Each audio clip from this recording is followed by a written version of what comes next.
col·laborem al Fab Lab, és un laboratori de fabricació d'aquí al Tecnocampus, d'Xnergic, on s'ajuda gent i es fan cursos a fer els seus productes. Llavors aquí us presento diferents plataformes, des de la més petita, que van molt bé per començar a volar dintre de casa. Aquest mateix té una càmera amb una mesa de vídeo.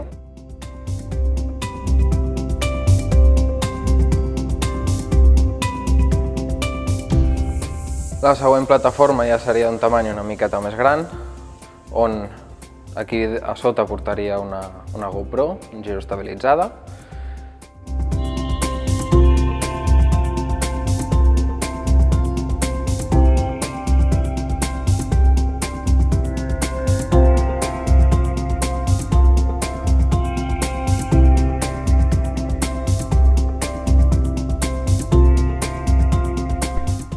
I després hi ha plataformes més professionals, com podria ser aquest d'aquí. Té un tamany ja molt considerable. Pot carregar una GoPro o una càmera DSLR professional. Aquí sota, les bateries van col·locades no al centre, sinó més enrere per contrarrestar el centre de gravetat de la càmera. I de preus, els més petits van de 30 € fins als més grans, professionals, que ja te'n poden costar fins a 7.000.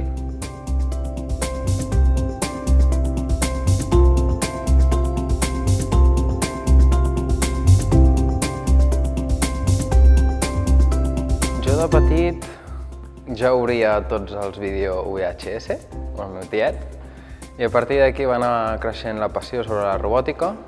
Vaig acabar construint un robot de sumo en el treball de recerca de l'institut, i a l'arribar a la universitat va sortir el gran boom o, diguéssim, l'accessibilitat que hi ha per comprar els sensors per poder elevar una plataforma robòtica, i a partir d'aquí, ja fa uns 4 anys, vaig començar a fer el meu primer multirotor, fins ara, que ja porto un gran grup de Facebook hi ha tota la gent interessada en multirotors de Catalunya. Estem ficats en carreres de drons, estem ficats en carrera en desenvolupament de drons també. Hi ha dues coses. Primer és la robòtica i després és el fet de poder-te posar unes ulleres i amb unes pantalletes poder veure què és el que està veient el dron i tenir la sensació d'estar volant.